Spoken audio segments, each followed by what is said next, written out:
Di saat teman-temanku dipeluk bangga oleh orang tua dan suami mereka di panggung wisuda, aku berdiri sendirian, menggenggam ijazahku dengan tangan gemetar. Dan, notifikasi siaran langsung di ponselku menghancurkan segalanya. Di sana, di sebuah hotel mewah, suamiku sedang tertawa lepas merayakan ulang tahun adiknya, sementara aku menangis di trotoar jalan. Hari itu, aku membeli satu tiket kereta yang mengubah takdirku dari seorang istri yang dianggap pembantu, menjadi wanita yang akan membuat mereka menyesal seumur hidup. Sebelum ceritanya dimulai, silakan tulis di kolom komentar dari daerah mana saja teman-teman yang menonton cerita ini. Jangan lupa like dan subscribe agar channel ini bisa semakin berkembang dan bisa mempersembahkan cerita yang lebih menarik lagi. Udara di dalam gedung serbaguna universitas itu terasa sejuk oleh pendingin ruangan, namun keringat dingin membasahi telapak tangan Aulia. Di sekelilingnya, riuh rendah suara tawa dan obrolan bahagia mendominasi suasana. Ribuan wisudawan duduk rapi dengan toga kebanggaan mereka.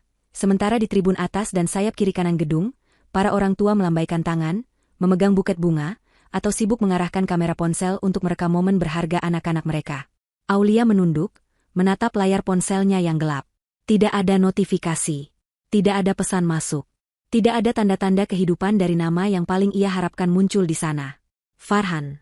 Seharusnya hari ini menjadi hari paling membahagiakan dalam hidup Aulia.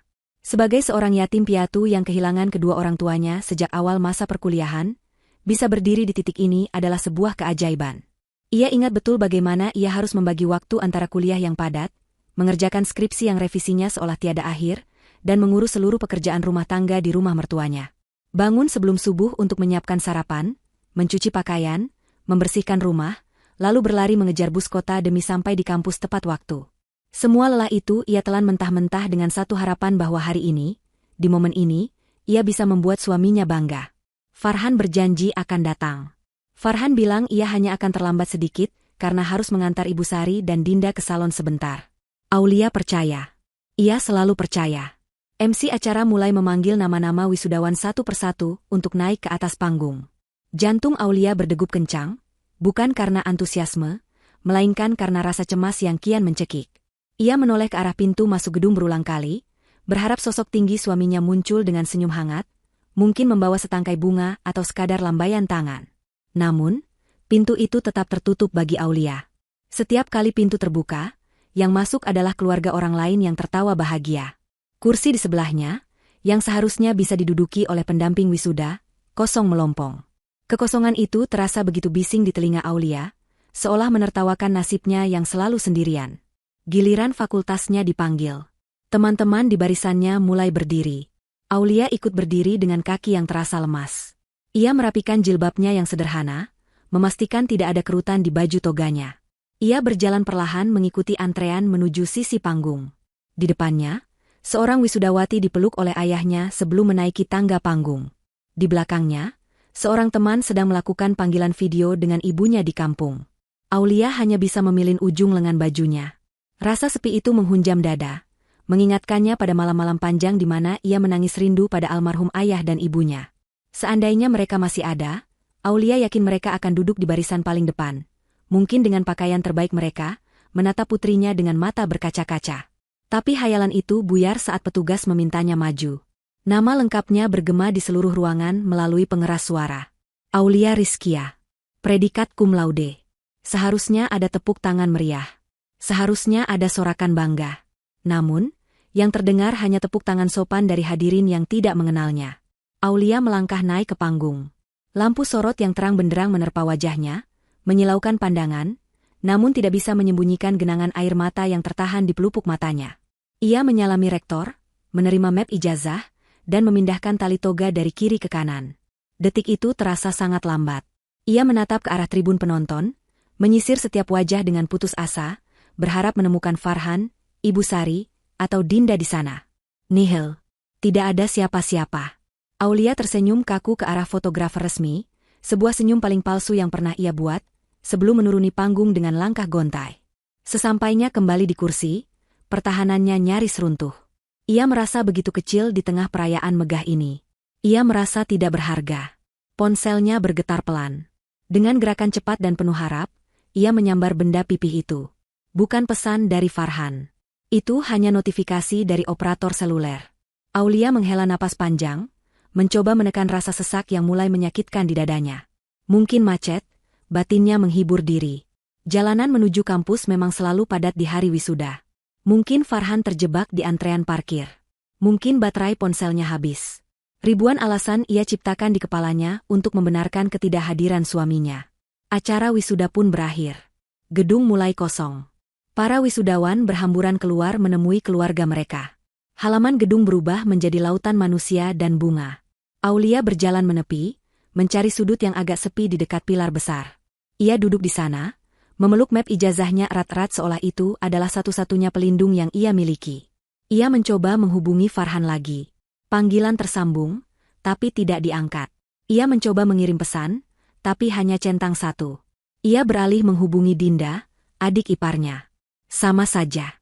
Terakhir, dengan ragu ia menekan nomor Ibu Sari. Ponsel itu aktif, tapi panggilannya ditolak. Aulia bingung. Apakah terjadi sesuatu di jalan? Apakah mereka kecelakaan?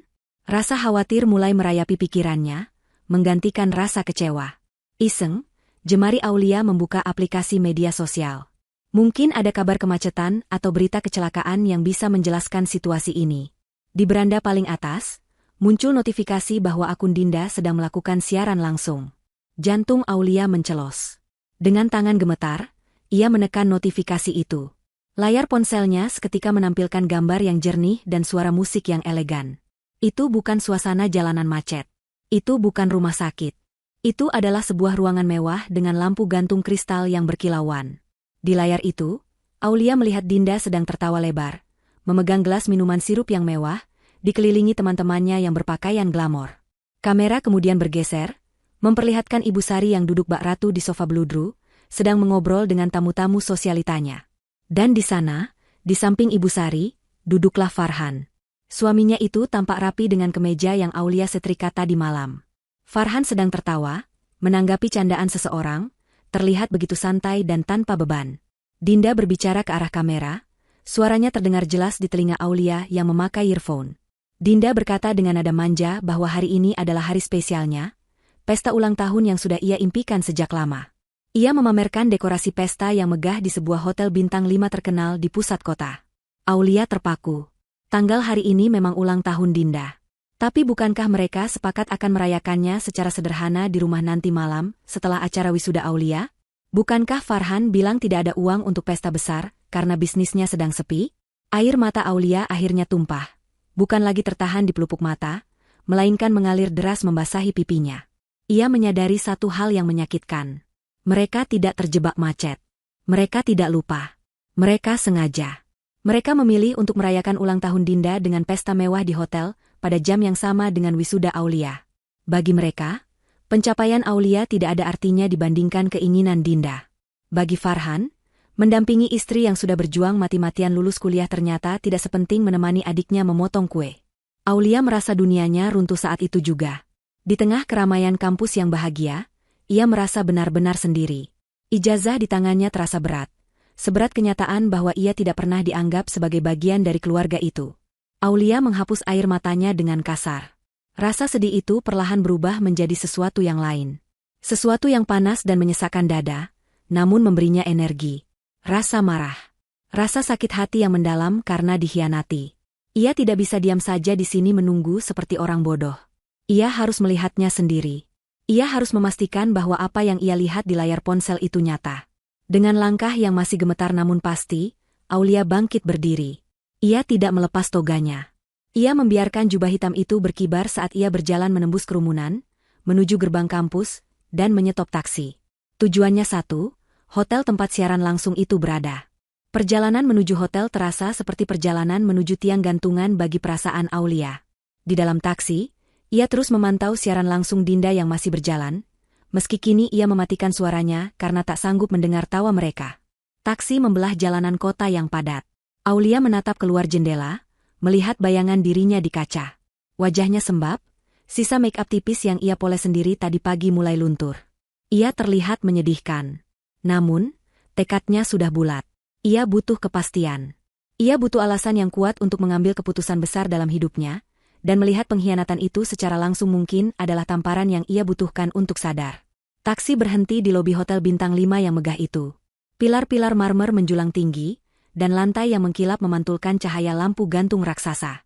Aulia turun dari taksi. Penampilannya yang masih mengenakan jubah wisuda lengkap dengan topi toga menarik perhatian petugas keamanan dan tamu hotel yang berlalu lalang. Beberapa orang berbisik, mungkin mengira ia baru saja datang dari acara wisuda dan hendak merayakannya di sini.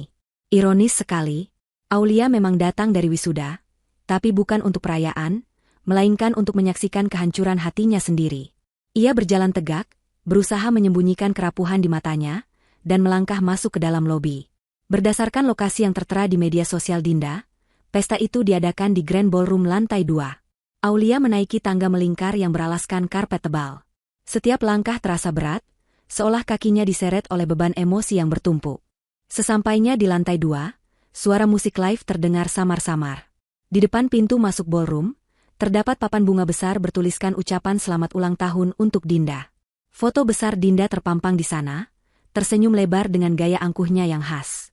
Aulia berhenti sejenak, menarik napas panjang, mencoba menenangkan detak jantungnya yang semakin tak karuan. Pintu ballroom sedikit terbuka. Tidak ada penjaga di sana, karena acara tampaknya sudah berlangsung santai. Aulia tidak langsung masuk. Ia menyelinap ke balik pilar besar di dekat pintu, mengintip ke dalam ruangan.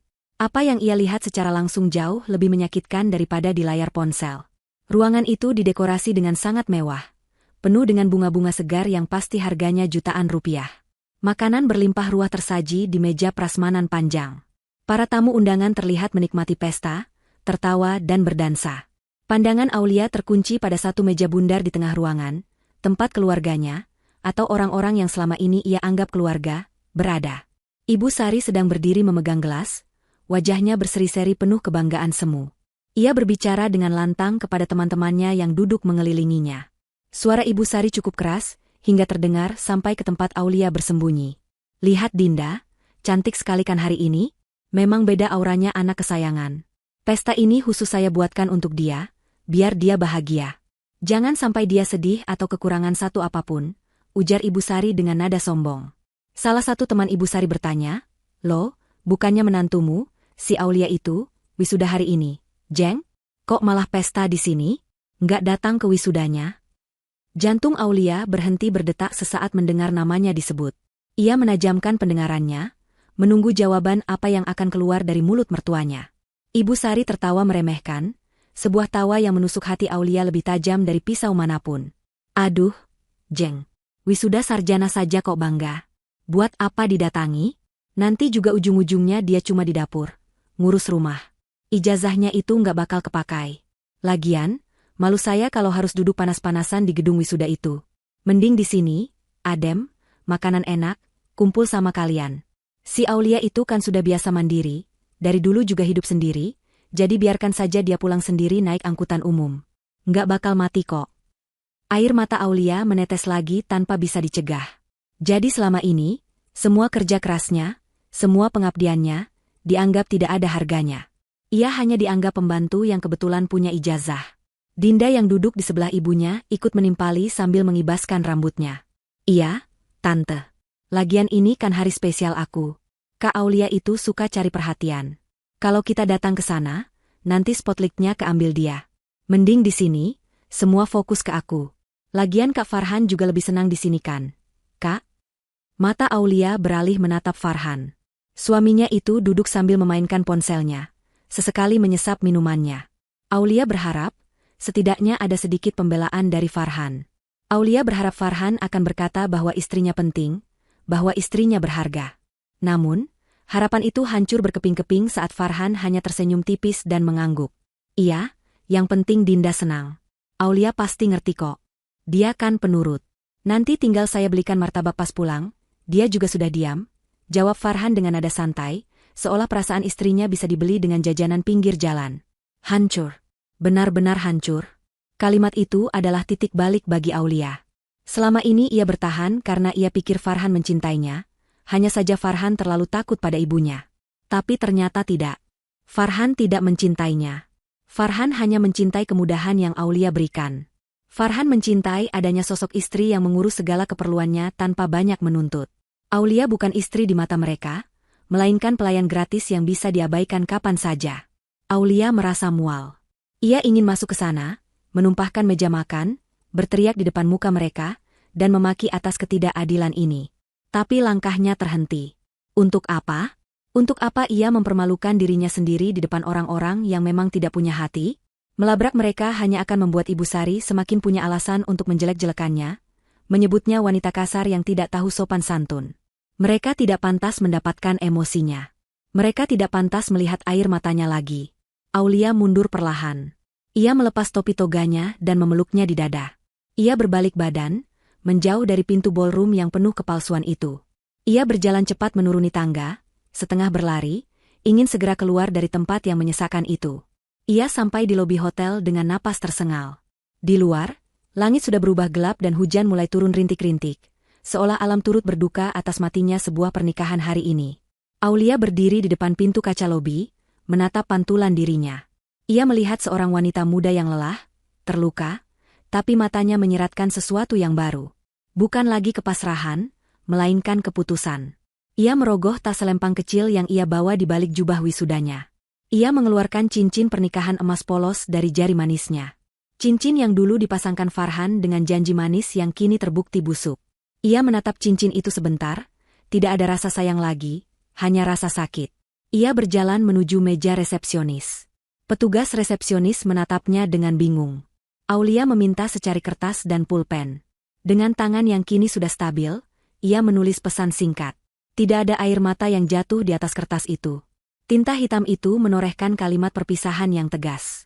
Aulia melipat kertas itu, menyelipkan cincin pernikahannya di dalamnya, dan menyerahkannya pada resepsionis. "Mbak, tolong berikan ini nanti pada Bapak Farhan di ballroom atas, kalau dia sudah mau pulang." "Bilang saja dari Aulia," ucapnya datar. Petugas itu mengangguk ragu. "Baik, Bu. Ada pesan lain?" "Tidak ada." "Terima kasih," jawab Aulia. Aulia berbalik dan melangkah keluar menembus hujan. Ia tidak mencari taksi untuk pulang ke rumah mertuanya. Rumah itu bukan lagi rumahnya. Ia berjalan kaki menuju stasiun kereta api yang letaknya tidak terlalu jauh dari hotel. Air hujan membasahi jubah wisudanya, membasahi wajahnya, menyamarkan sisa-sisa air mata. Dinginnya hujan tidak sebanding dengan dinginnya perlakuan yang baru saja ia terima. Di kepalanya kini hanya ada satu rencana. Pergi. Pergi sejauh mungkin. Ia punya sedikit tabungan rahasia yang ia sisihkan dari uang belanja dan hasil kerja paruh waktu diam-diam selama kuliah. Jumlahnya tidak banyak, tapi cukup untuk membeli tiket kebebasan. Sesampainya di stasiun yang ramai, Aulia langsung menuju loket. Ia menatap jadwal keberangkatan kereta. Ada satu kereta ekonomi yang akan berangkat 1 jam lagi menuju ibu kota provinsi di seberang pulau. Kota yang asing, kota yang jauh, kota di mana tidak ada satupun orang yang mengenalnya. 1 tiket untuk keberangkatan malam ini, Mbak, ucap Aulia pada petugas loket. Tujuannya kemana, Kak? Kemana saja. Yang paling jauh dari sini, jawab Aulia mantap, sebelum akhirnya menyebutkan nama kota tujuan di ujung rel. Setelah tiket berada di tangan, Aulia duduk di bangku tunggu peron yang keras. Ia melepas kartu SIM dari ponselnya, mematahkannya menjadi 2 bagian, dan membuangnya ke tempat sampah terdekat. Hubungan dengan masa lalu sudah putus. Tidak akan ada lagi panggilan telepon yang diabaikan. Tidak akan ada lagi pesan yang hanya dibaca. Kereta datang dengan suara gemuruh, dan bagi Aulia, suara itu terdengar seperti musik penyambutan untuk hidup barunya. Ia melangkah masuk ke dalam gerbong, meninggalkan kota itu, meninggalkan Farhan, meninggalkan rasa sakit, dan membawa satu-satunya hal yang masih ia miliki, harga dirinya. Kereta api ekonomi itu melaju membelah kelamnya malam, meninggalkan hiruk-pikuk kota yang telah memberi Aulia begitu banyak luka. Di dalam gerbong yang dingin dan beraroma minyak kayu putih, Aulia duduk diam memandang keluar jendela. Hanya ada kegelapan pekat yang sesekali dipecahkan oleh lampu-lampu rumah penduduk yang berkelebat cepat. Suara roda kereta yang beradu dengan rel menciptakan irama monoton yang anehnya menenangkan hati Aulia. Setiap guncangan gerbong terasa seperti menjauhkan beban ribuan ton dari pundaknya. Ia tidak tahu apa yang menunggunya di ujung perjalanan nanti. Tetapi ketidakpastian itu jauh lebih baik daripada kepastian rasa sakit yang ia terima setiap hari di rumah Ibu Sari. Aulia memeluk tasnya erat-erat, satu-satunya harta benda yang ia bawa selain ijazah di dalamnya. Ia teringat wajah Farhan di pesta tadi, wajah yang tersenyum tanpa sedikit pun rasa bersalah. Bayangan itu membuat dada Aulia sesak. Namun ia memaksakan diri untuk memejamkan mata, mencoba mengistirahatkan tubuh dan jiwanya yang lelah. Sementara itu, Di hotel mewah tempat pesta berlangsung, acara baru saja selesai. Tamu-tamu undangan mulai berpamitan dengan wajah puas setelah menikmati hidangan mahal. Dinda terlihat sangat bahagia, dikelilingi tumpukan kado di sudut ruangan. Ibu Sari sibuk memerintah pelayan hotel untuk membereskan sisa-sisa bunga yang ingin ia bawa pulang. Farhan berjalan gontai menuju lobi, kepalanya terasa sedikit pening karena terlalu banyak minum sirup manis dan kurang tidur. Ia merogoh saku celananya, mencari kunci mobil, ketika seorang resepsionis memanggilnya dengan sopan. Petugas itu menyerahkan sebuah amplop kecil yang terbuat dari kertas catatan hotel yang dilipat rapi. Farhan mengernyitkan dahi, bingung siapa yang mengiriminya surat di zaman serba digital seperti ini. Farhan membuka lipatan kertas itu dengan malas. Di dalamnya, sebuah benda logam jatuh ke telapak tangannya.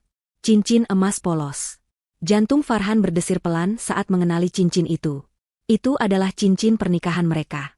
Ia segera membaca tulisan tangan yang sangat ia kenal di kertas itu. Kalimatnya singkat, padat, dan menusuk. Selamat bersenang-senang. Pembantumu sudah pensiun selamanya. Farhan terpaku membaca kalimat itu berulang-ulang. Ia belum sempat mencerna sepenuhnya apa yang terjadi ketika Ibu Sari dan Dinda datang menghampirinya. Ibu Sari yang melihat wajah pucat anaknya langsung merampas kertas itu dan membacanya sekilas. Bukannya khawatir, wanita parubaya itu justru mendengus kasar lalu tertawa meremehkan. Ibu Sari meremas kertas itu dan membuangnya ke tempat sampah di dekat meja resepsionis. Ia menepuk bahu Farhan dengan santai. Menurut Ibu Sari, Aulia hanya sedang mencari perhatian. Ia yakin menantunya itu tidak akan berani pergi jauh, karena tidak punya siapa-siapa di dunia ini. Paling-paling Aulia hanya menginap di masjid atau duduk di halte bus menunggu dijemput. Ibu Sari meyakinkan Farhan bahwa besok pagi, atau paling lambat lusa, Aulia pasti akan pulang sambil menangis minta maaf dan mencium kaki mereka karena kehabisan uang. Dinda ikut menimpali, mengatakan bahwa Aulia terlalu mendramatisir keadaan hanya karena tidak diajak pesta. Mereka bertiga pun pulang dengan perasaan tenang, sama sekali tidak menyadari bahwa kali ini, mereka telah melakukan kesalahan fatal. Pagi menjelang, matahari mulai mengintip dari ufuk timur ketika kereta yang ditumpangi Aulia perlahan melambat memasuki stasiun besar di ibu kota provinsi tujuan. Aulia terbangun dengan leher yang kaku. Ia merapikan jilbabnya seadanya, mengambil botol air mineral yang tinggal setengah, dan meneguknya untuk mengusir rasa kering di tenggorokan. Saat kakinya melangkah turun ke peron stasiun yang asing, ia disambut oleh udara pagi yang berbeda. Hiruk-pikuk orang-orang yang bergegas berangkat kerja, suara pengumuman kedatangan kereta, dan aroma kopi dari kios-kios stasiun menyambutnya. Aulia menarik napas dalam-dalam. Ini adalah udara kebebasan. Tidak ada teriakan Ibu Sari yang menyuruhnya mencuci piring, tidak ada rengekan Dinda yang memintanya menyetrika baju. Di sini, ia adalah Aulia, seorang wanita merdeka. Langkah pertama Aulia di kota baru itu tidaklah mudah. Dengan sisa uang tabungan yang ia miliki, ia harus sangat berhemat. Ia tidak mencari hotel atau penginapan yang nyaman. Ia berjalan kaki menyusuri gang-gang kecil di sekitar stasiun, bertanya pada warga lokal tentang kamar kos murah. Setelah berjam-jam berjalan hingga kakinya lecet, ia akhirnya menemukan sebuah kamar peta kecil di lantai 2 sebuah rumah tua. Kamarnya sempit, hanya cukup untuk satu kasur busa tipis dan lemari plastik kecil. Kamar mandinya pun harus berbagi dengan penghuni lain. Namun bagi Aulia, kamar sempit itu terasa seperti istana. Ia membayar uang sewa untuk 1 bulan ke depan kepada ibu pemilik kos yang ramah. Setelah meletakkan barang-barangnya, Aulia tidak lantas beristirahat. Ia sadar uangnya akan menipis dengan cepat jika ia tidak segera mendapatkan penghasilan. Ia membuka map ijazahnya, menatap lembaran kertas hasil perjuangannya selama 4 tahun itu. Ia pergi ke warnet terdekat, mencetak beberapa lembar surat lamaran kerja dan daftar riwayat hidup. Aulia bertekad, ia akan bekerja apa saja. Tidak harus langsung sesuai jurusannya, yang penting halal dan bisa menyambung hidup. Ia menyusuri jalanan kota, masuk dari satu toko ke toko lain, dari satu kantor ke kantor lain, menawarkan tenaganya. Panas terik matahari membakar kulitnya, keringat membasahi punggungnya, namun semangatnya tidak surut. Ia tahu, ia tidak boleh menyerah. Jika ia menyerah, itu artinya ia membenarkan ucapan Ibu Sari bahwa ia tidak bisa hidup tanpa mereka. Dan Aulia lebih memilih mati berjuang daripada harus kembali ke neraka itu. Malam harinya, Aulia kembali ke kamar kosnya dengan tubuh remuk redam. Ia belum mendapatkan pekerjaan tetap, tapi seorang pemilik toko roti memberinya kesempatan untuk membantu cuci piring dan bersih-bersih mulai besok pagi dengan upah harian. Aulia menerimanya dengan penuh syukur. Ia duduk di atas kasur tipisnya, memakan roti tawar yang ia beli di minimarket sebagai makan malam. Suasana sepi menyelimuti kamar itu. Rasa rindu pada kehangatan rumah orang tuanya dulu sempat menyelinap, namun ia segera menepisnya. Ia menatap keluar jendela kecil kamarnya, melihat bulan yang bersinar terang. Di bawah sinar bulan yang sama, mungkin Farhan sedang tidur nyenyak di kasur empuknya. Aulia tersenyum getir. Biarlah mereka tidur nyenyak malam ini, karena Aulia tahu, ketenangan mereka tidak akan bertahan lama. Badai sesungguhnya baru saja dimulai bagi keluarga itu. Sinar matahari pagi menerobos masuk melalui celah-celah gorden jendela kamar Farhan. Ia menggeliat malas, matanya masih terasa berat. Kebiasaan lamanya langsung muncul begitu ia membuka mata. Ia berteriak memanggil nama Aulia, meminta disiapkan kopi panas dan handuk bersih. Namun, tidak ada jawaban. Hanya keheningan yang menjawab panggilannya. Farhan mengerutkan kening, merasa kesal. Ia bangkit dari tempat tidur dan berjalan keluar kamar dengan langkah gontai. Ia pikir Aulia mungkin sedang di dapur atau di kamar mandi belakang. Namun saat ia sampai di dapur, pemandangan yang tersaji membuatnya tertegun. Meja makan kosong melompong.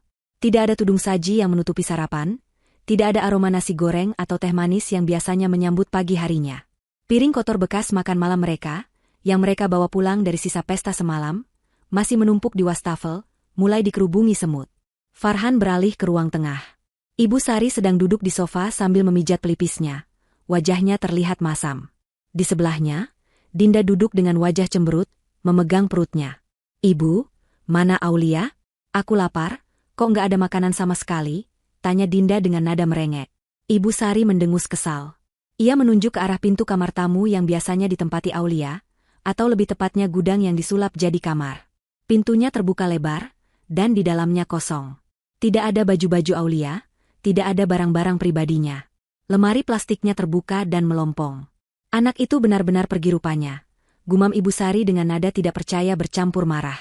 Ia merasa harga dirinya terinjak. Bagaimana bisa seorang menantu yang tidak punya apa-apa berani meninggalkan rumah ini? Farhan terdiam. Ia teringat surat dan cincin semalam. Rasa cemas mulai merayapi hatinya, tapi Ibu Sari buru-buru memotong lamunannya. "Sudahlah, Han, jangan dipikirin. Paling dia cuma ngumpet di tempat temannya. Nanti kalau lapar juga balik. Sekarang kamu pesan makanan online saja buat kita. Ibu mau nasi padang yang mahal, sekalian buat merayakan perginya pembawa sial itu." Farhan menuruti perintah ibunya. Ia memesan makanan lewat aplikasi. Untuk sesaat, masalah perut mereka teratasi. Mereka makan dengan lahap, masih dengan keyakinan angkuh bahwa Aulia akan segera kembali. Namun, waktu terus berjalan. 1 hari berlalu, 2 hari, hingga 3 hari. Aulia tidak menampakkan batang hidungnya. Rumah yang tadinya rapi dan bersih, perlahan mulai menunjukkan wajah aslinya tanpa sentuhan Aulia. Lantai mulai berdebu, keranjang pakaian kotor menumpuk hingga tumpah ke lantai. Kamar mandi mulai licin dan berbau tidak sedap. Tidak ada lagi yang menyiram tanaman, tidak ada lagi yang membuang sampah ke depan komplek. Memasuki hari kelima, kekacauan mulai terjadi. Pagi itu, Farhan mengamuk karena tidak bisa menemukan kaos kaki kerjanya yang bersih. Ia membongkar lemari pakaiannya, melempar baju-baju yang kusut ke sembarang arah. Semua kemejanya belum disetrika. Dulu, Aulia selalu memastikan semua pakaian Farhan licin dan wangi, tergantung rapi sesuai urutan warna. Sekarang, Farhan harus memakai kemeja yang lecek dan bau apek bekas pakai sebelumnya. Ia berangkat kerja dengan suasana hati yang buruk, dan itu terbawa hingga ke kantor, membuatnya ditegur atasan karena tidak fokus. Di rumah, situasi tak kalah panas. Dinda berteriak histeris karena baju favoritnya yang hendak ia pakai untuk jalan-jalan bersama teman-temannya ternyata kotor dan belum dicuci. Ia mencoba mencucinya sendiri menggunakan mesin cuci, tapi karena tidak pernah menyentuh pekerjaan rumah, ia salah memasukkan detergen dan mencampur baju putih dengan baju berwarna luntur. Akibatnya, baju mahalnya rusak terkena lunturan warna merah. Dinda menangis meraung-raung, menyalahkan Aulia yang tidak ada di sana untuk mengurusnya. Ibu Sari, yang biasanya hanya duduk manis menonton televisi, kini terpaksa harus turun tangan menyapu lantai karena debu sudah terlalu tebal dan membuatnya batuk-batuk. Namun, baru 10 menit menyapu, pinggangnya sakit dan ia membanting sapu itu dengan marah. Dasar Aulia kurang ajar. Lihat saja kalau dia pulang nanti, ibu tidak akan kasih dia masuk sebelum dia bersihkan semua kekacauan ini, umpat Ibu Sari. Ia masih belum sadar bahwa kekacauan itu bukan karena Aulia, tapi karena ketidakmampuan mereka sendiri mengurus hidup. Malam harinya, suasana makan malam terasa suram. Mereka kembali memesan makanan cepat saji. Tumpukan kotak bekas makanan dan plastik sampah menumpuk di sudut dapur, menimbulkan bau busuk yang menyengat. Uang belanja yang biasanya dikelola Aulia dengan sangat hemat untuk 1 bulan, kini sudah menipis padahal baru seminggu.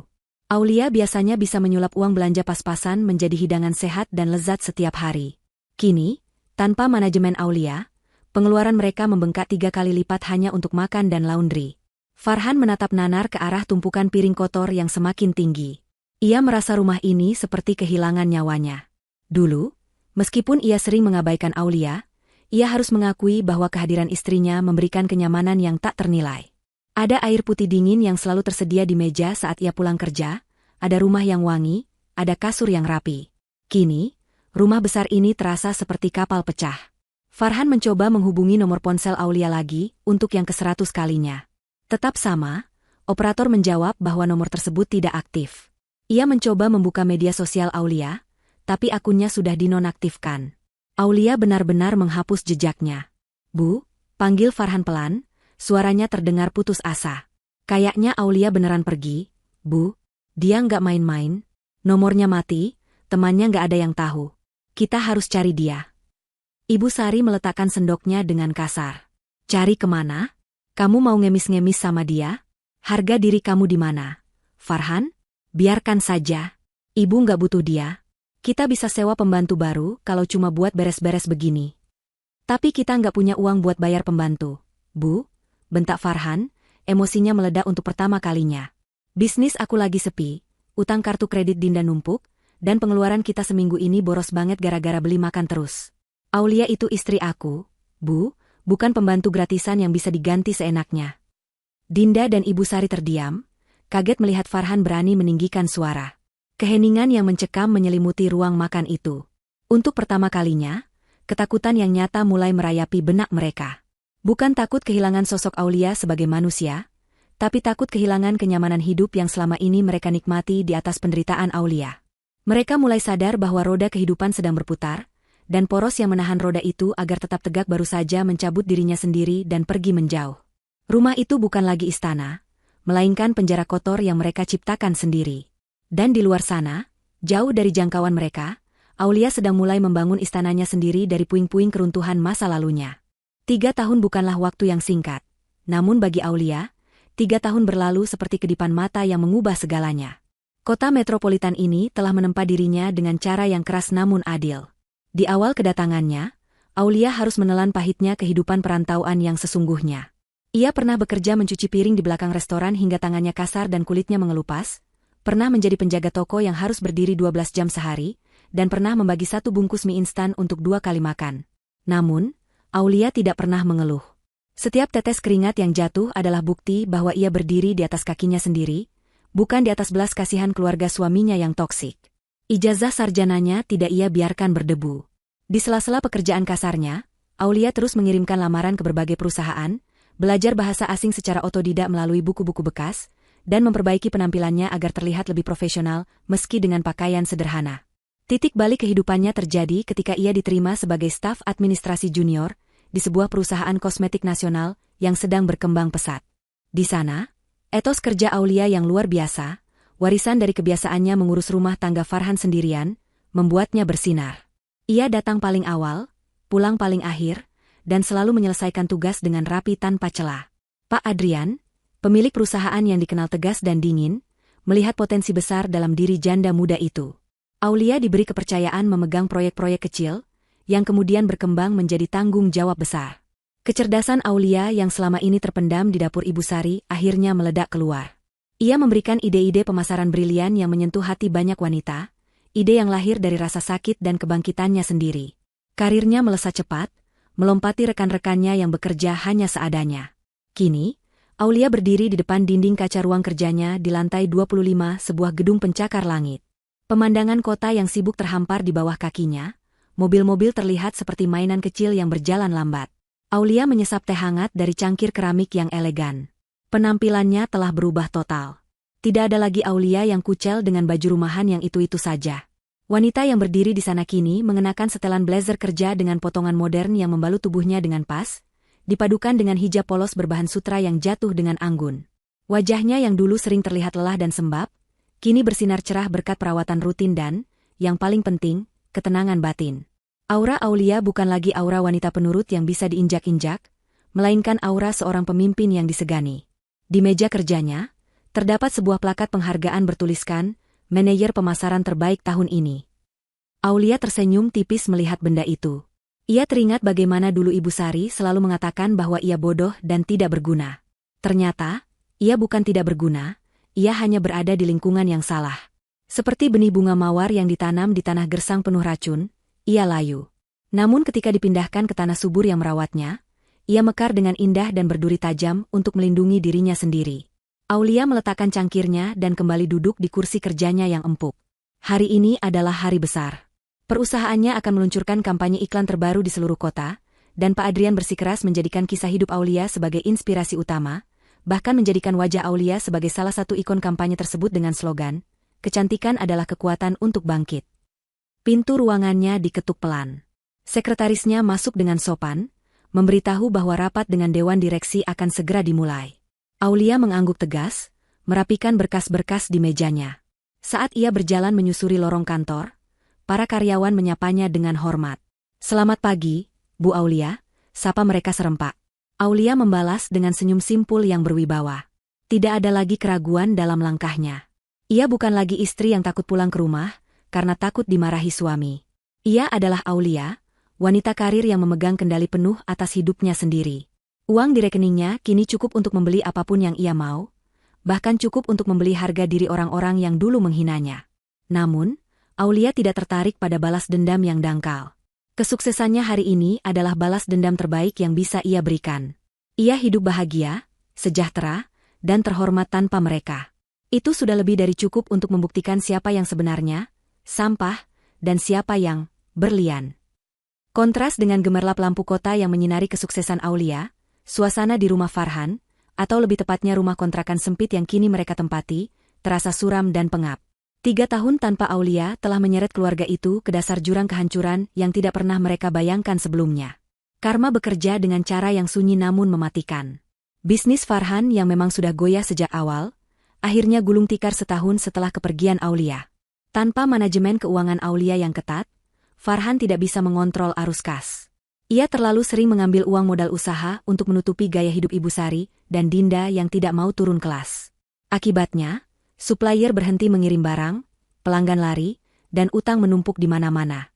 Rumah mewah peninggalan almarhum ayah Farhan, tempat di mana Aulia dulu diperlakukan seperti pembantu, telah disita oleh bank 6 bulan lalu karena Farhan tidak sanggup membayar cicilan sertifikat yang ia gadikan demi menutup utang kartu kredit Dinda. Itu adalah hari paling memalukan bagi Ibu Sari, ketika tetangga-tetangga yang dulu ia pameri kekayaan kini, menontonnya diusir keluar sambil membawa kardus-kardus pakaian. Kini, mereka bertiga tinggal di sebuah rumah petak di gang sempit yang bising dan berbau got. Dindingnya lembab, catnya mengelupas, dan hanya ada 2 kamar tidur kecil yang harus mereka bagi bertiga. Tidak ada lagi mobil mengkilap di garasi, karena mobil itu sudah ditarik leasing lama sekali. Siang itu matahari bersinar sangat terik, membakar aspal jalanan hingga uap panasnya terasa menusuk kulit. Farhan, Ibu Sari, dan Dinda sedang berjalan kaki menyusuri trotoar jalan raya yang bising.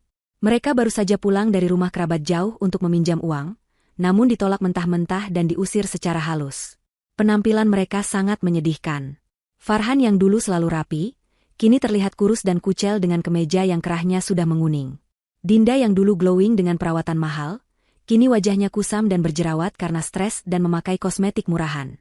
Ia berjalan sambil mengeluh kepanasan dan kakinya sakit, karena memakai sepatu hak tinggi yang solnya sudah mulai lepas. Sementara Ibu Sari, wanita yang dulu paling sombong, kini berjalan tertatih-tatih dengan wajah keriput yang terlihat 10 tahun lebih tua dari usianya. Bajunya bukan lagi sutra mahal, melainkan daster batik pasar yang warnanya sudah pudar. "Panas banget sih. Kenapa kita nggak naik taksi online aja sih, Mas?" Rengek Dinda sambil ngibas-ngibaskan tangannya ke wajah.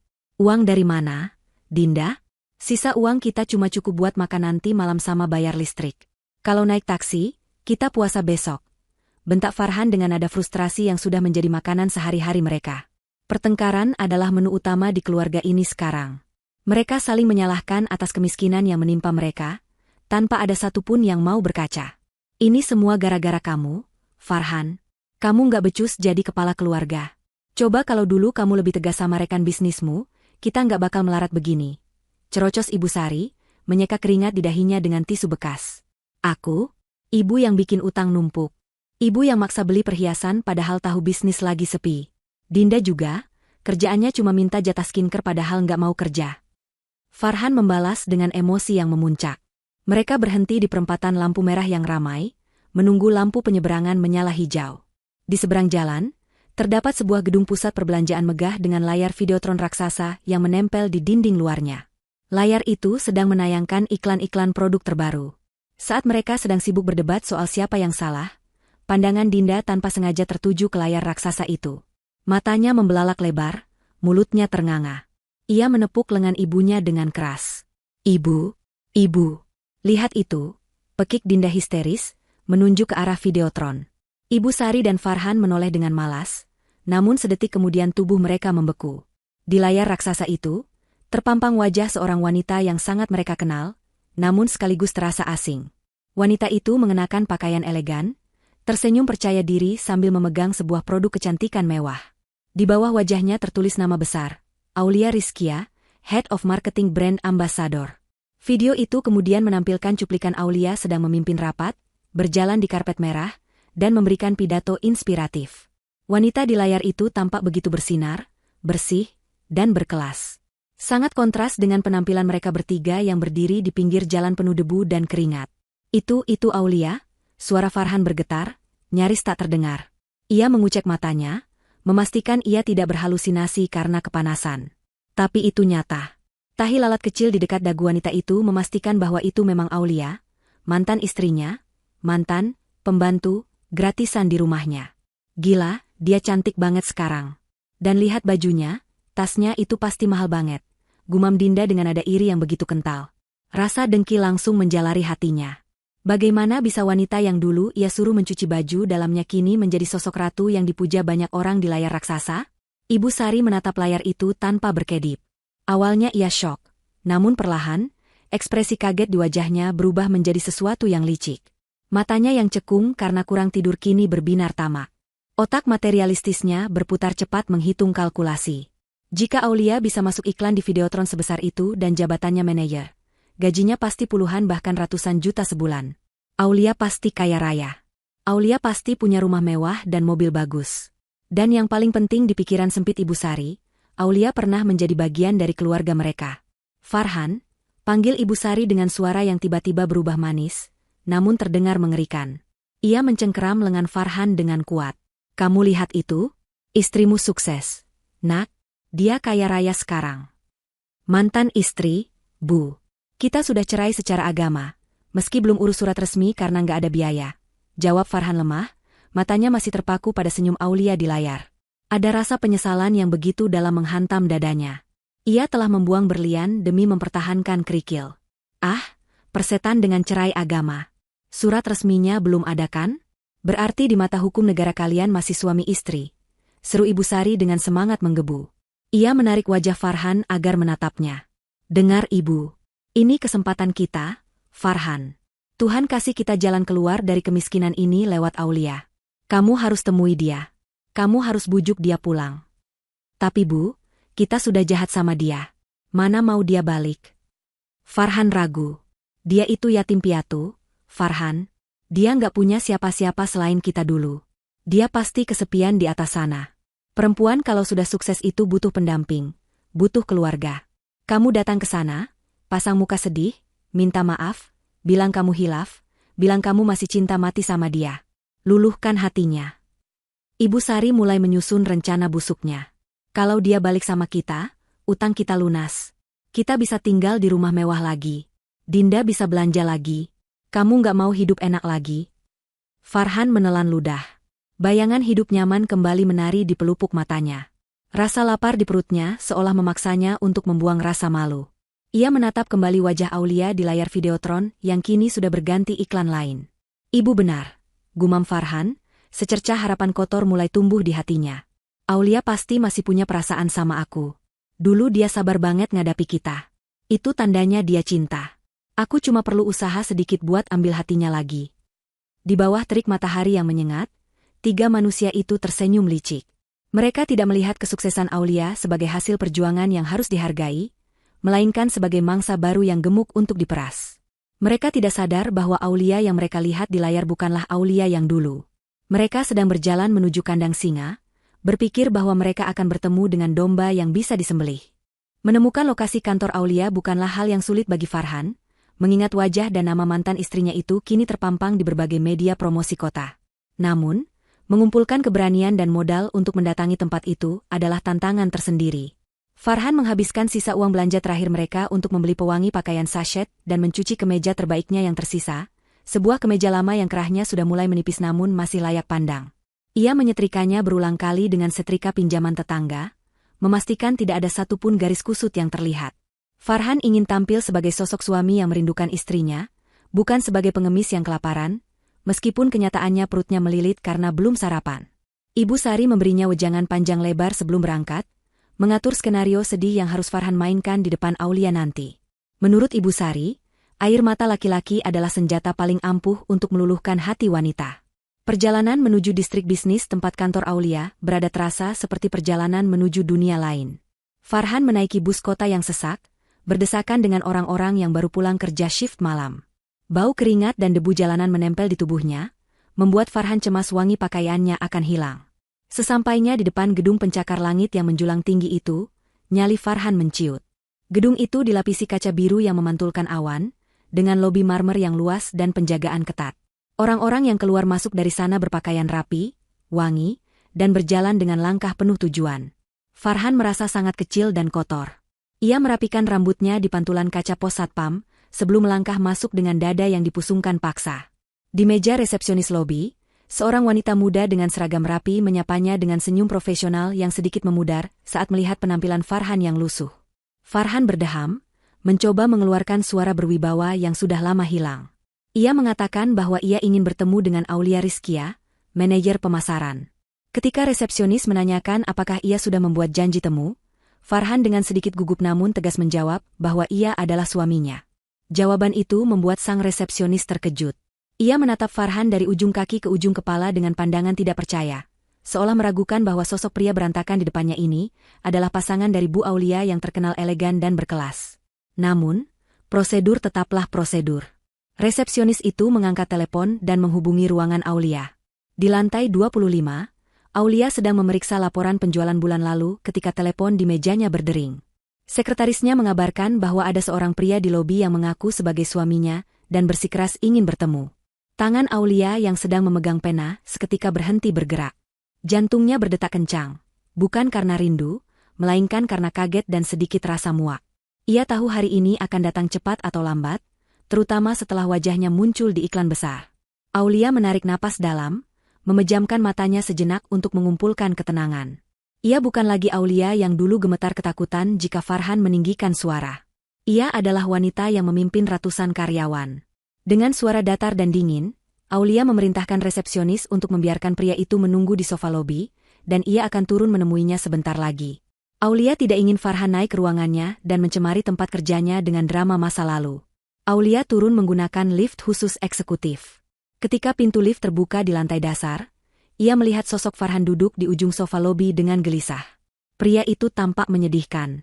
Bahunya merosot, kakinya mengetuk-ngetuk lantai dengan gugup, dan matanya liar memperhatikan sekeliling seolah takut diusir. Aulia melangkah mendekat. Suara sepatu hak tingginya yang beradu dengan lantai marmer membuat Farhan menoleh.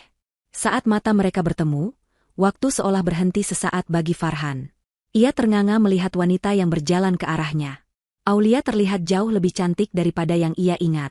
Kulitnya bersih bercahaya, tatapan matanya tajam penuh percaya diri, dan aura kesuksesan menguar kuat dari dirinya.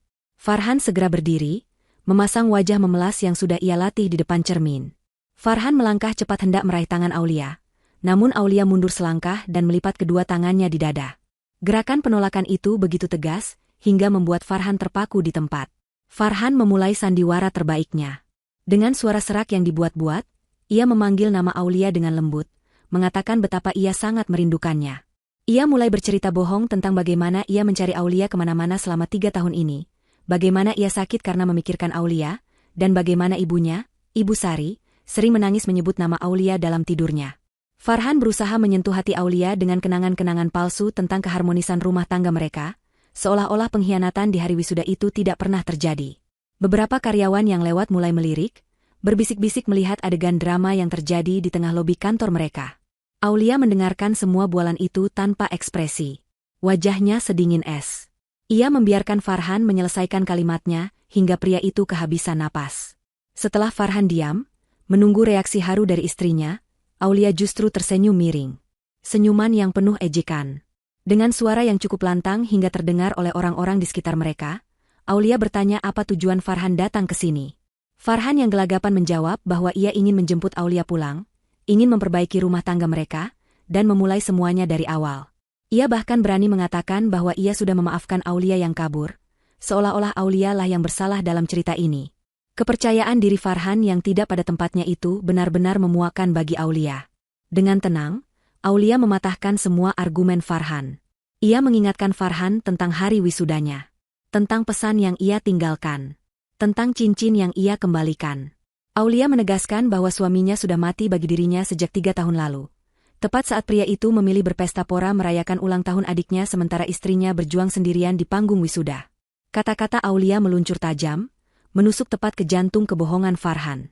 Aulia mengatakan bahwa ia tidak butuh dijemput, karena rumah tempat ia berdiri sekarang jauh lebih nyaman daripada neraka yang dulu Farhan sebut rumah. Aulia juga menyinggung tentang kebangkrutan Farhan, menebak dengan tepat bahwa kedatangan Farhan bukan didasari cinta, melainkan karena melihat dompet Aulia yang kini tebal. Farhan yang merasa terpojok dan malu karena ditelanjangi niat busuknya di depan umum, mulai kehilangan kendali atas aktingnya. Wajah memelasnya berubah merah pada menahan marah. Ia mencoba meninggikan suaranya, menyebut Aulia sebagai istri durhaka yang sombong karena harta. Ia berusaha memainkan kartu, suami adalah pemimpin, untuk mengintimidasi Aulia. Namun, Aulia tidak gentar sedikitpun. Ia menatap mata Farhan dengan berani, tatapan yang membuat nyali Farhan ciut kembali. Aulia mengangkat tangannya, memanggil kepala keamanan lobi yang sejak tadi mengawasi dari kejauhan. 2 orang petugas keamanan bertubuh tegap segera datang menghampiri. Aulia dengan sopan namun tegas meminta mereka untuk mengantar, tamu tak diundang, ini keluar dari gedung karena telah membuat keributan dan mengganggu kenyamanan kantor. Farhan mencoba memberontak, berteriak bahwa ia punya hak karena ia adalah suami sah. Namun, tenaga Farhan yang lemah karena kurang gizi tidak sebanding dengan kekuatan petugas keamanan terlatih. Ia diseret menjauh dari Aulia, keluar dari pintu putar lobi, dan dilemparkan kembali ke trotoar panas di luar gedung. Aulia berdiri di balik kaca, menatap Farhan yang merapikan bajunya dengan kasar dan memaki-maki ke arah gedung. Tidak ada rasa sedih di hati Aulia, hanya rasa lega yang luar biasa. Ia berbalik badan, kembali menuju lift dengan langkah ringan. Pertemuan itu telah mengkonfirmasi satu hal. Ia sudah benar-benar sembuh dan tidak lagi memiliki sedikitpun rasa untuk pria masa lalunya itu. Farhan pulang ke rumah kontrakan dengan membawa kemarahan yang meluap-luap. Wajahnya kusut, harga dirinya hancur lebur. Ia menceritakan kejadian di lobi kantor tadi kepada Ibu Sari dan Dinda dengan bumbu-bumbu tambahan, mengatakan bahwa Aulia telah menghinanya, meludahi niat baiknya, dan memerintahkan satpam untuk memukulinya. Mendengar cerita itu, Ibu Sari meledak dalam kemurkaan. Ia tidak terima anak laki-laki kesayangannya diperlakukan seperti sampah oleh wanita yang dulunya ia anggap rendahan. Dinda, yang sejak awal memang iri dengan kesuksesan Aulia, semakin mengompori suasana.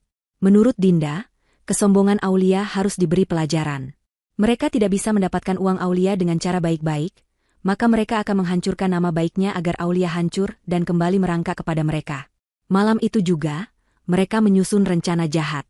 Dinda, yang merasa dirinya ahli media sosial, mengusulkan untuk membuat video klarifikasi palsu yang memutarbalikkan fakta.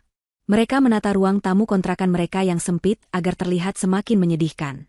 Ibu Sari berdandan layaknya orang sakit keras, memakai bedak tebal agar wajahnya terlihat pucat, dan berbaring lemah di atas kasur tipis. Farhan duduk di sampingnya dengan wajah tertunduk sedih. Dinda memegang kamera ponsel, siap merekam drama keluarga terbaik mereka. Dalam video itu, Farhan berbicara dengan suara bergetar, menceritakan kisah pilu tentang seorang istri yang pergi meninggalkan suami dan mertuanya yang sakit-sakitan demi mengejar karir dan kemewahan di kota besar. Narasi yang mereka bangun sangat licik. Mereka tidak menyebutkan soal pesta ulang tahun atau pengabaian saat wisuda. Mereka hanya fokus pada fakta bahwa Aulia pergi tanpa pamit, memutus komunikasi, dan kini hidup mewah sementara, keluarga yang membesarkannya, hidup menderita. Farhan memohon di depan kamera agar Aulia pulang, atau setidaknya menjenguk Ibu Sari yang sekarat karena merindukan menantunya. Video itu diakhiri dengan tangisan buaya Dinda yang meminta tolong kepada netizen untuk memviralkan video ini, agar sampai ke telinga kakak iparnya yang sudah menjadi orang sukses namun lupa daratan. Video itu diunggah ke akun media sosial Dinda, dan disebarkan ke berbagai grup komunitas gosip. Seperti api yang disiram bensin, video tersebut meledak dalam hitungan jam. Netizen yang tidak tahu duduk perkara sebenarnya langsung tersulut emosi. Komentar-komentar pedas mulai membanjiri akun media sosial perusahaan tempat Aulia bekerja, bahkan akun pribadi lama Aulia yang sudah tidak aktif. Mereka menghujat Aulia sebagai wanita gila harta, istri durhaka, dan kacang lupa kulitnya. Tagar boikot produk perusahaan Aulia bahkan sempat menjadi tren sesaat. Di kontrakan sempit itu, Farhan, Ibu Sari, dan Dinda tertawa puas membaca komentar-komentar yang menyerang Aulia. Mereka berpikir bahwa dengan tekanan publik yang begitu besar, Aulia akan panik, dipecat dari pekerjaannya, dan terpaksa datang memohon maaf kepada mereka. Keesokan paginya, suasana di kantor Aulia tegang. Tim humas perusahaan panik melihat serangan negatif di media sosial. Namun, Aulia tetap tenang. Ia sudah menduga bahwa keluarga Farhan akan bermain kotor seperti ini. Ia duduk di ruang rapat bersama Pak Adrian dan tim hukum perusahaan. Pak Adrian bertanya apakah tuduhan itu benar. Aulia menggeleng tegas dan menceritakan kejadian sebenarnya secara rinci. Ia tidak meminta belas kasihan, ia hanya meminta izin untuk menggunakan tim media perusahaan guna melakukan klarifikasi. Pak Adrian, yang sudah mengenal karakter Aulia selama 3 tahun bekerja, percaya penuh pada karyawannya itu. Ia memberi lampu hijau bagi Aulia untuk melakukan serangan balik. Hancurkan kebohongan itu dengan kebenaran. Aulia, ucap Pak Adrian mendukung. Aulia tidak membuat video menangis-nangis. Ia dan timnya mengumpulkan bukti-bukti digital yang tak terbantahkan. Sore harinya, akun resmi perusahaan dan akun media sosial baru Aulia mengunggah sebuah utas klarifikasi yang disusun dengan sangat rapi dan logis. Utas itu diberi judul, Kebenaran di Balik Tiket Kebebasan. Postingan pertama adalah foto wisuda Aulia 3 tahun lalu. Foto selfie dirinya sendiri dengan latar belakang kursi kosong di sebelahnya, dengan timestamp, penanda waktu, yang jelas tertera di data foto. Di sebelahnya, disandingkan dengan tangkapan layar dari arsip siaran langsung akun Dinda pada tanggal dan jam yang sama persis. Di foto kedua, terlihat jelas Farhan, Ibu Sari, dan Dinda sedang tertawa lebar memegang gelas minuman di pesta mewah, sementara Aulia sedang berjuang sendirian di gedung wisuda. Keterangan fotonya sangat menohok. Di jam yang sama ketika saya di wisuda tanpa dihadiri satupun keluarga, suami dan mertua saya sedang merayakan pesta di Hotel Bintang 5. Saya pergi bukan karena harta, tapi karena saya sadar saya tidak punya keluarga di sana. Bukti selanjutnya adalah foto surat perpisahan dan cincin yang Aulia tinggalkan di resepsionis hotel, yang untungnya sempat difoto oleh Aulia sebelum ia serahkan sebagai bukti terakhir bagi dirinya sendiri dulu. Kemudian, Aulia melampirkan bukti transfer dan catatan keuangan selama ia menikah, menunjukkan bahwa dialah yang mengatur keuangan rumah tangga dengan sangat hemat sementara Dinda dan Ibu Sari menghabiskannya untuk gaya hidup. Aulia juga menyertakan bukti bahwa ia merintis karirnya dari nol, dari menjadi pencuci piring hingga manajer, membantah tuduhan bahwa ia sukses instan atau meninggalkan suami karena sudah kaya duluan. Klarifikasi itu disertai narasi yang lugas, elegan, dan tanpa emosi berlebihan, kontras dengan video histeris keluarga Farhan. Netizen yang tadinya menghujat, kini terdiam. Mereka mulai meneliti bukti-bukti itu. Jejak digital tidak bisa bohong. Tanggal di foto wisuda dan tanggal pesta ulang tahun Dinda di postingan lama Instagram Dinda, yang lupa ia hapus, cocok sempurna. Opini publik berbalik arah dengan kecepatan kilat. Rasa simpati membanjiri Aulia. Orang-orang mulai menyadari bahwa Aulia adalah korban gaslighting dan manipulasi keluarga suaminya. Hujatan kini berbalik menyerang akun Dinda dan Farhan. Netizen yang jeli bahkan menemukan bahwa tas mewah yang dipakai Dinda di video-video lamanya adalah barang KW, dan mereka membongkar kebohongan gaya hidup sosialita palsu keluarga itu. Komentar di akun Dinda penuh dengan caci maki yang menyebut mereka sebagai keluarga parasit dan manipulatif. Dinda panik dan menangis histeris membaca komentar-komentar itu, jauh lebih histeris daripada aktingnya di video. Ia buru-buru mengunci akunnya, namun tangkapan layar sudah tersebar kemana-mana. Efek serangan balik ini lebih dahsyat dari yang Aulia bayangkan. Sebuah perusahaan tempat Farhan baru saja melamar kerja dan sudah sampai tahap wawancara akhir, tiba-tiba membatalkan proses rekrutmen. HRD perusahaan tersebut melihat berita viral itu dan memutuskan bahwa mereka tidak bisa mempekerjakan orang dengan karakter buruk dan penuh drama seperti Farhan. Farhan menerima email penolakan itu dengan tangan gemetar. Harapan terakhirnya untuk mendapatkan pekerjaan layak hangus seketika. Sementara itu, pemilik kontrakan mereka yang juga pengguna aktif media sosial, melihat video viral itu. Ia marah karena merasa rumah kontrakannya dijadikan tempat syuting penipuan publik. Ia datang menggedor pintu, menagih tunggakan sewa 3 bulan yang belum dibayar, dan mengancam akan mengusir mereka jika tidak dilunasi besok. Senjata makan tuan. Niat hati ingin menghancurkan Aulia, mereka justru menggali kuburan mereka sendiri semakin dalam. Pagi itu, langit di atas rumah kontrakan sempit keluarga Farhan tampak labu, seolah turut merasakan aura kehancuran yang menyelimuti penghuninya. Udara di dalam rumah terasa pengap dan panas, bercampur dengan aroma lembab dari dinding yang berjamur. Sejak video klarifikasi Aulia viral dan memutarbalikkan keadaan, kehidupan Farhan, Ibu Sari, dan Dinda berubah menjadi neraka dunia yang sesungguhnya. Ponsel pintar Dinda, yang dulu menjadi jendela kebanggaannya untuk pamer kepada dunia, kini menjadi sumber teror yang tak henti-hentinya berbunyi. Setiap detikan notifikasi yang masuk bukanlah pujian atau like, melainkan caci maki, sumpah serapah, dan hujatan dari ribuan orang asing yang marah atas kelakuan mereka. Dinda meringkuk di sudut kasur tipisnya, rambutnya acak-acakan dan matanya bengkak.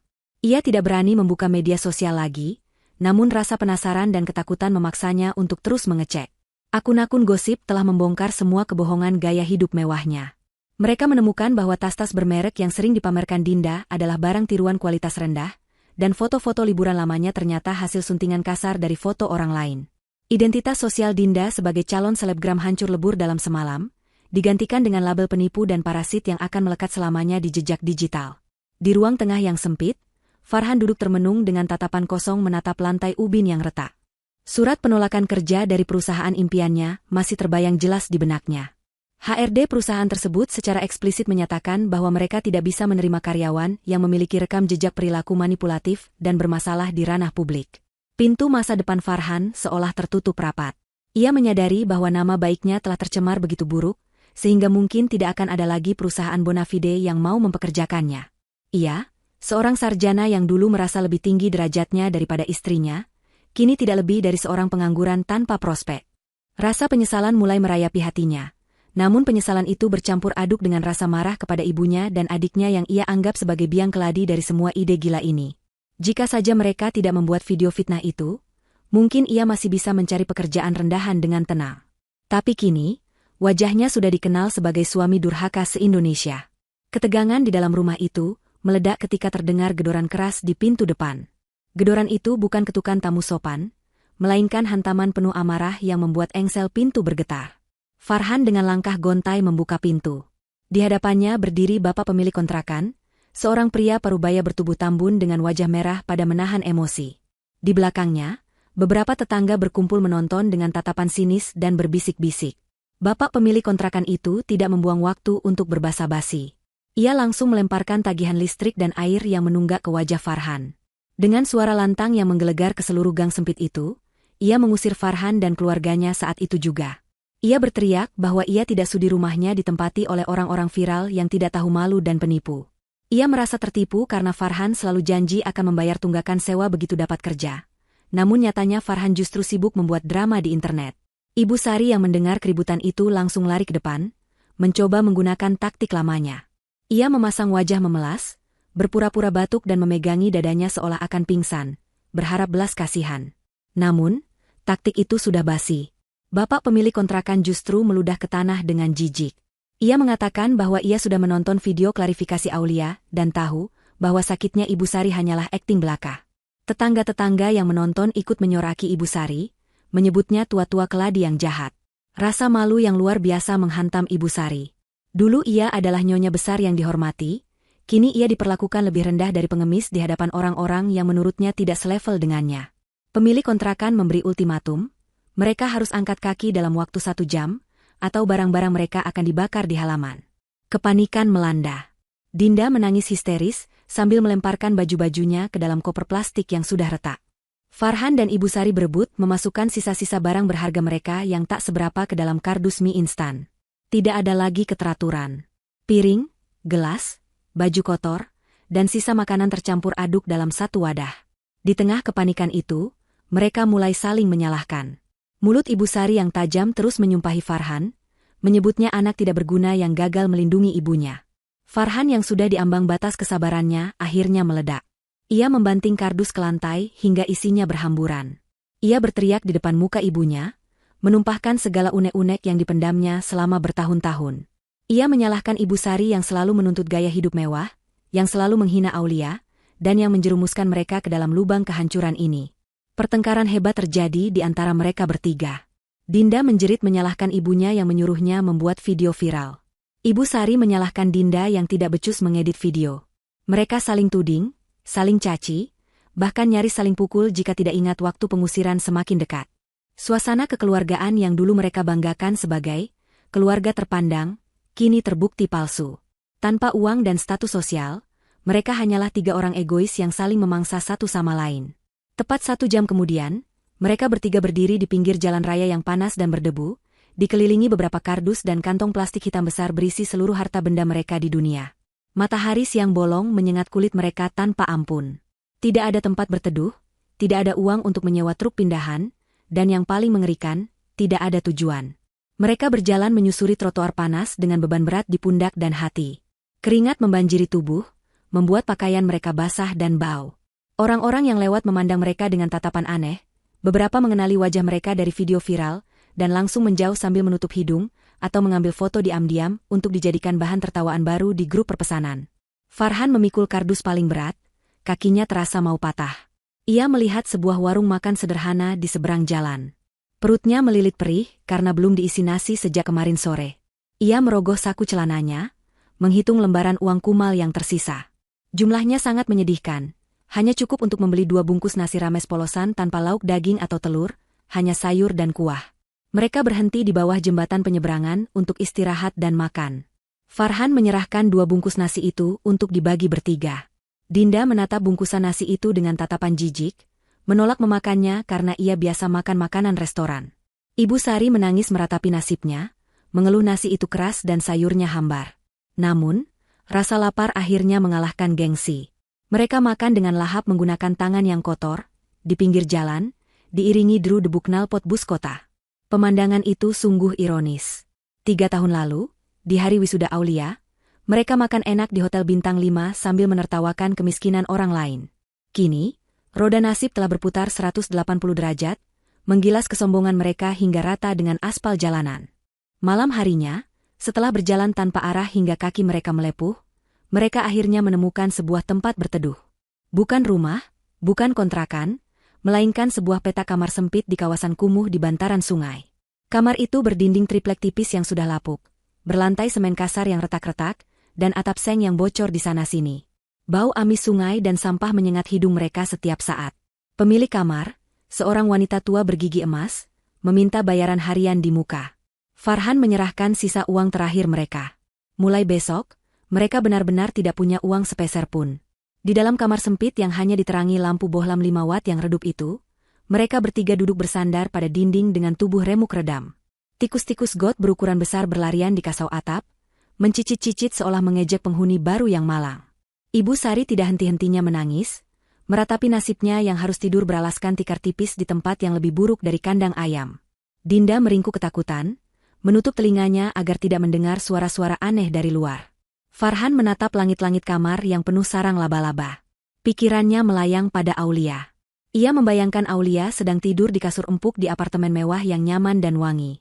Rasa sakit di hatinya bukan lagi karena cinta, melainkan karena kesadaran penuh bahwa ia telah membuang satu-satunya wanita yang tulus mencintainya demi 2 wanita di sampingnya ini, ibu dan adiknya, yang ternyata hanya mencintainya saat ia punya uang. Karma malam itu datang bukan hanya dalam bentuk kemiskinan fisik, tapi juga siksaan batin yang tak berujung. Setiap kali mereka memejamkan mata, bayangan wajah Aulia yang sukses dan bahagia menghantui mimpi mereka. Suara tawa Aulia di video klarifikasinya terngiang-ngiang, menjadi mimpi buruk yang nyata. Mereka sadar, tidak ada jalan keluar dari lubang ini. Tidak ada pangeran berkuda putih atau keajaiban yang akan menyelamatkan mereka. Mereka sendirian, terpuruk, dan dibenci oleh dunia. Di keheningan malam yang mencekam di pinggir sungai itu, Farhan akhirnya meneteskan air mata.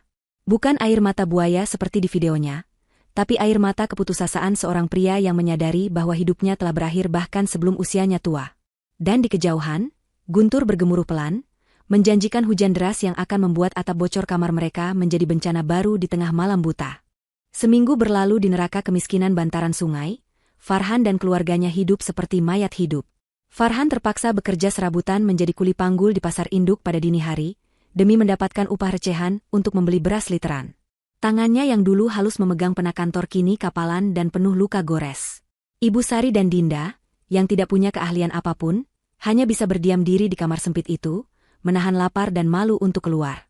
Suatu siang, sebuah pesan singkat masuk ke ponsel Farhan yang layarnya sudah retak parah. Pesan itu dari nomor tak dikenal, singkat namun isinya membuat jantung Farhan seolah berhenti berdetak. Itu adalah pesan dari pengacara yang mewakili Aulia. Isinya bukan tentang gugatan hukum atas pencemaran nama baik, melainkan sebuah undangan. Aulia meminta mereka bertiga datang ke alamat rumah lama mereka, rumah mewah yang dulu disita bank, sore ini jam 4 tepat. Jika mereka tidak datang, Aulia akan melanjutkan proses hukum atas video fitnah Dinda ke tingkat penyidikan kepolisian. Harapan liar seketika tumbuh di hati Ibu Sari saat Farhan membacakan pesan itu. Mata Ibu Sari yang cekung tiba-tiba berbinar. Otaknya yang licik kembali menyusun skenario. Menurutnya, Aulia pasti sudah luluh hatinya. Aulia pasti tidak tega memenjarakan mantan adik ipar dan mertuanya. Undangan ke rumah lama itu pasti berarti Aulia telah menebus rumah itu kembali untuk mereka tinggali bersama. Ibu Sari meyakinkan Farhan dan Dinda bahwa ini adalah kesempatan kedua yang Tuhan berikan. Aulia pasti kesepian dan ingin rujuk kembali. Dengan sisa tenaga dan harapan palsu itu, mereka membersihkan diri sebaik mungkin. Dinda meminjam bedak tetangga kos untuk menutupi wajahnya yang kusam. Farhan mencuci kemejanya di sungai keruh dan mengeringkannya di bawah matahari. Mereka berjalan kaki menuju komplek perumahan mewah tempat rumah lama mereka berada, perjalanan yang memakan waktu 2 jam, namun mereka tempuh dengan semangat menggebu. Sesampainya di depan gerbang komplek perumahan elit itu, satpam yang berjaga menatap mereka dengan curiga karena penampilan mereka yang lusuh. Namun setelah Farhan menunjukkan pesan dari pengacara, mereka diizinkan masuk. Jantung mereka berdegup kencang saat melangkah menyusuri jalanan aspal mulus yang dinaungi pepohonan rindang. Suasana di sini begitu tenang dan bersih, kontras sekali dengan lingkungan kumuh tempat tinggal mereka sekarang. Akhirnya, mereka tiba di depan rumah lama mereka. Rumah itu terlihat berbeda. Jauh lebih indah dari sebelumnya. Pagarnya telah dicat ulang dengan warna elegan, taman depannya tertata rapi dengan bunga-bunga yang sedang mekar, dan dinding rumah terlihat bersih bersinar. Ada sebuah mobil sedan mewah terparkir di carport. Ibu Sari tersenyum lebar, air matanya menetes haru. Ia sudah membayangkan dirinya kembali tidur di kamar utamanya yang luas ber-AC. Ia membayangkan akan memarahi tetangga-tetangga yang kemarin mengejeknya saat pindahan. Lihat kan, Farhan? Ibu bilang juga apa? Aulia itu masih cinta sama kamu.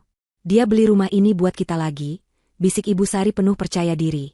Dinda juga tersenyum, membayangkan dirinya bisa membuat konten room tour lagi untuk memulihkan nama baiknya. Mereka bertiga berdiri di depan pagar besi yang tinggi, menunggu dengan tidak sabar. Tak lama kemudian, pintu utama rumah terbuka. Sosok Aulia keluar dari sana, didampingi oleh seorang pria parubaya yang tampak berwibawa, Pak Adrian, bosnya, dan seorang pria muda berpakaian formal yang membawa map dokumen. Aulia tampak begitu anggun dengan pakaian santai namun berkelas, wajahnya tenang dan segar. Ia berjalan mendekati pagar, namun tidak membukanya. Ia membiarkan pagar besi itu menjadi pembatas tegas antara dirinya dan masa lalunya. Aulia, sayang. Ibu tahu kamu pasti memaafkan kami. Seru Ibu Sari dengan suara yang dibuat semanis mungkin, tangannya mencoba meraih tangan Aulia dari sela-sela pagar. Kami rindu sekali sama kamu, nak. Rumah ini, kamu beli buat kita kumpul lagi kan?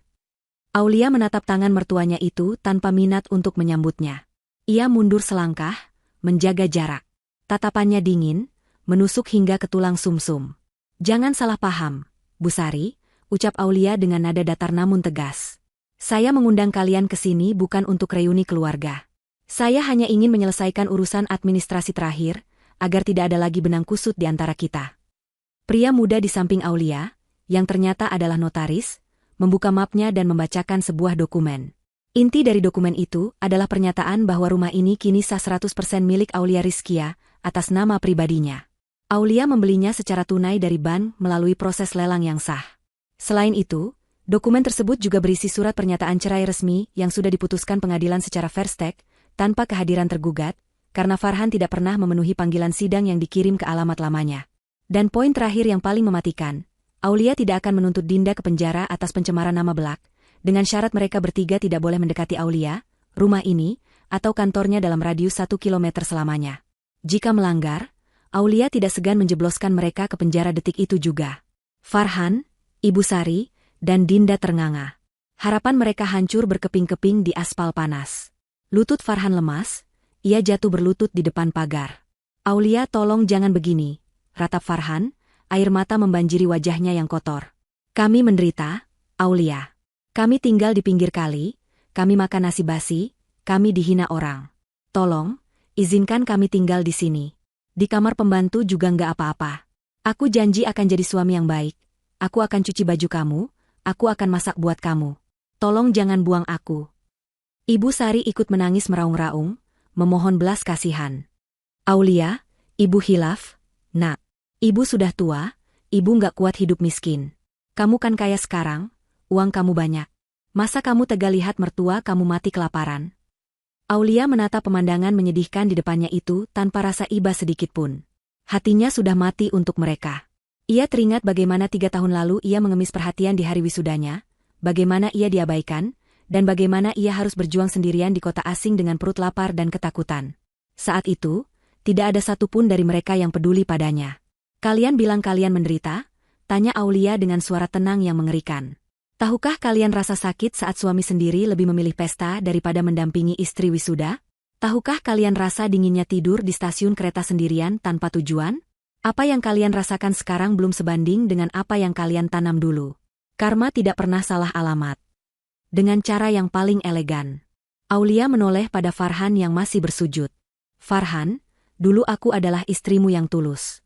Aku melayanimu seperti raja, meski kau perlakukanku seperti pembantu. Tapi kau menyia-nyiakan berlian demi menggenggam kerikil. Sekarang, nikmatilah kerikil-kerikil itu. Rumah ini adalah rumahku.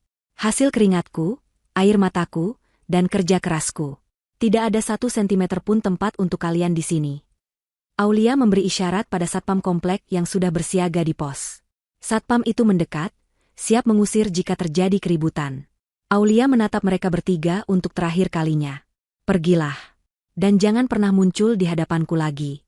Tiket kereta yang kubeli 3 tahun lalu adalah tiket terbaik